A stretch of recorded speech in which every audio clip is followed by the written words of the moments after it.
सबसे पहले बात प्रदेश में बेकाबू होते कोरोना की, जिसको लेकर सरकार लगातार सख्ती बढ़ाती जा रही है। सरकार ने अब 3 मई तक कर्फ्यू बढ़ा दिया है। इसे जन अनुशासन पखवाड़ा नाम दिया गया है। सीएम गहलोत की अध्यक्षता में कल देर रात तक हुई कोर ग्रुप की बैठक में यह बड़ा फैसला लिया गया। जन अनुशासन पखवाड़ा को लेकर गृह विभाग ने नई गाइडलाइंस जारी कर दी है। इसके तहत 3 मई सुबह 5 बजे तक कर्फ्यू जारी रहेगा। सभी ऑफिस, बाजार, व्यावसायिक प्रतिष्ठान बंद रहेंगे।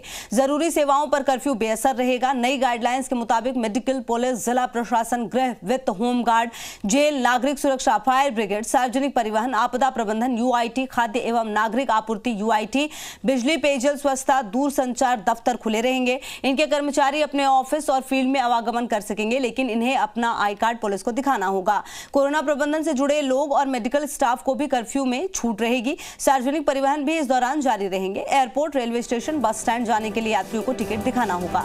गर्भवती महिलाओं और गंभीर रोगी से ग्रस्त लोगों को चिकित्सीय परामर्श के लिए जाने की छूट रहेगी।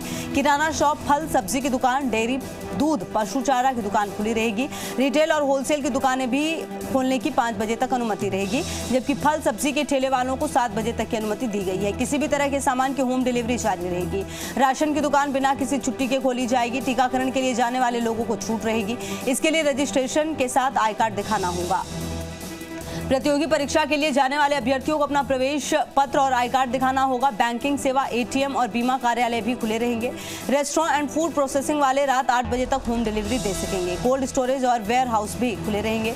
उद्योग और कंस्ट्रक्शन का काम भी इस दौरान जारी रहेगा, ताकि मजदूरों को पलायन ना करना पड़े। सभी इकाइयों को अपने मजदूरों को आई कार्ड जारी करना होगा। सबसे अहम बात यह कि जिला कलेक्टर अपने क्षेत्र की जरूरत के मुताबिक सख्ती और बढ़ा सकेंगे और छूट भी दे सकते हैं।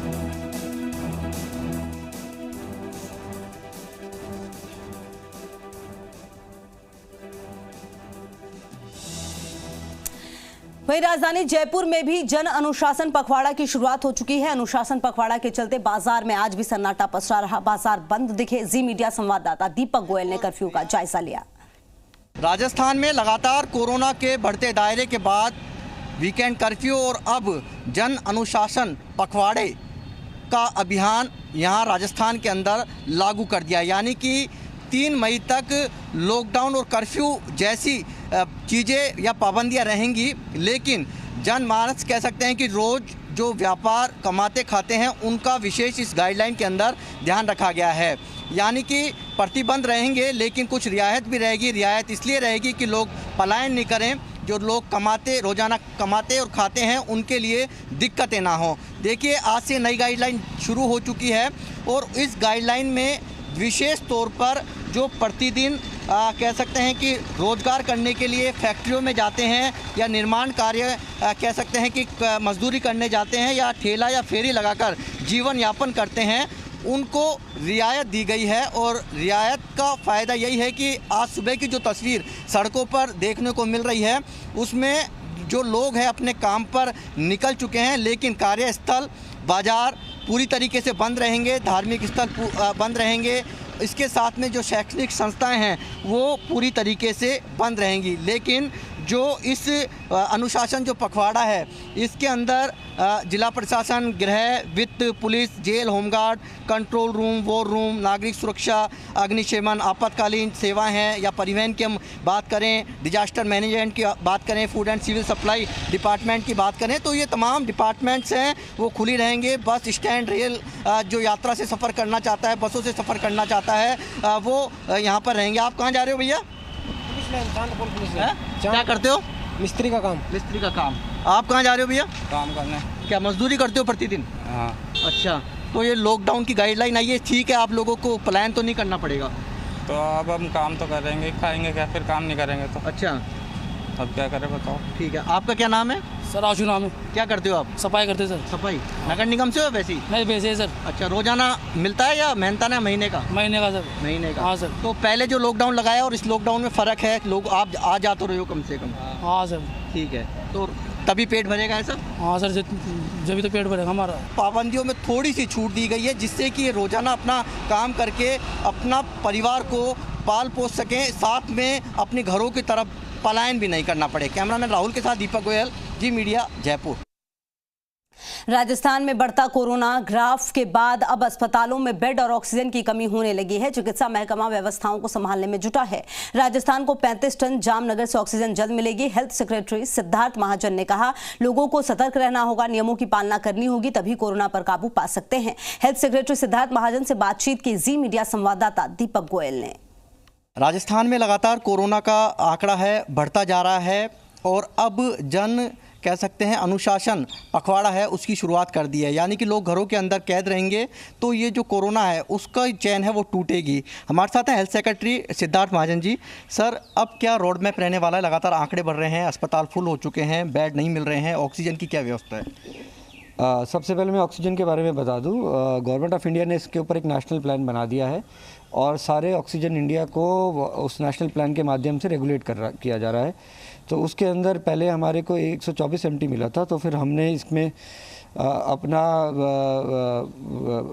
बताया था कि हमारे को आवश्यकता और है, तो कल VC हुई थी तो हमारे को जामनगर से 35 MT और अलॉट किया गया है, जिससे अब हमारे को थोड़ी सुविधा रहेगी। हम वहाँ से तुरंत ही जामनगर से डिस्पैच कराने की कोशिश कर रहे हैं। सर, क्या ये पर्याप्त रहेगी 35 MT आपके लिए? देखिए, हमने अपना एक प्रोजेक्शन किया है आगे का कि जिस स्पीड से हमारे केसेस बढ़ रहे हैं उस स्पीड से हमारे को कितनी गवर्नमेंट ऑफ इंडिया की गाइडलाइंस के अनुसार ही, जो ऑक्सीजन की गाइडलाइंस बनाई है उसके अनुसार हमारे को कितने ऑक्सीजन की व्यवस्था आगे करनी पड़ेगी, उस हिसाब से हमने गवर्नमेंट ऑफ इंडिया को लिखा है और हम उनसे डिमांड कर रहे हैं कि टाइम टू टाइम हमारा ये इंक्रीज़ करा जाए आने वाले पेशेंट्स को देखते हुए। क्राइसिस किन जिलों के अंदर है ऑक्सीजन का?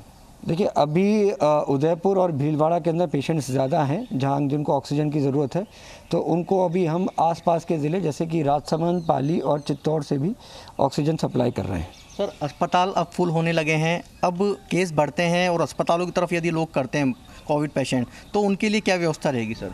इसकी व्यवस्था ये रहेगी बेसिकली कि जो एसिम्टोमेटिक पेशेंट्स हैं या माइल्डली सिम्टोमेटिक है उनके लिए हर ज़िलों में लार्ज नंबर बेड्स हमारे कोविड केयर सेंटर में क्रिएट कराए जा रहे हैं।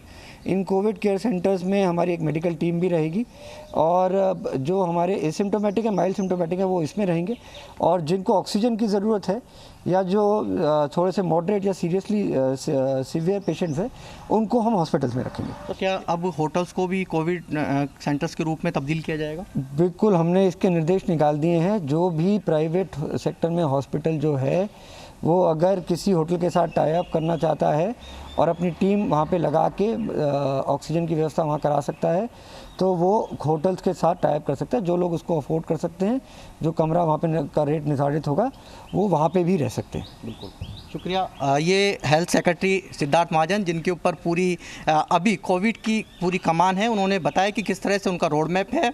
ऑक्सीजन के लिए जामनगर से 35 MT उनको स्वीकृति मिल चुकी है। जल्दी राजस्थान में 35 MT जो ऑक्सीजन है पहुंच जाएगी, जिससे उनको थोड़ी राहत मिलेगी। कैमरामैन राहुल के साथ दीपक गोयल, जी मीडिया, जयपुर।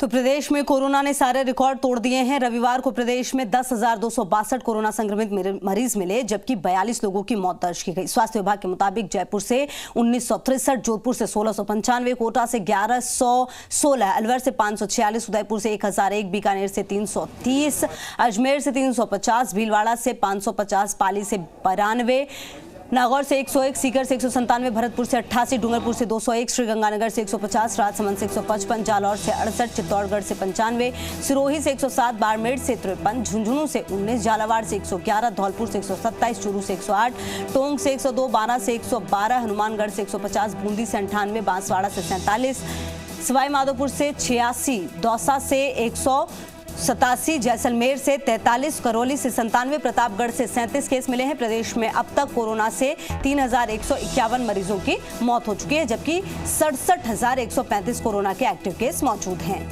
तो कहीं ना कहीं स्थिति बेकाबू होती हुई और कोरोना की वजह से जो लगाम है वो कोरोना पर लग नहीं पा रहा। हालांकि बड़े बड़े डिसीजन जरूर लिए जा रहे हैं, लेकिन कहीं से भी उसका असर होता हुआ फिलहाल नजर नहीं आ रहा। कोरोना की रफ्तार बेकाबू होती हुई 10,000 से ज्यादा केस आना अपने आप में सबसे बड़ा आंकड़ा रहा और कहीं ना कहीं स्थिति काफी चिंताजनक।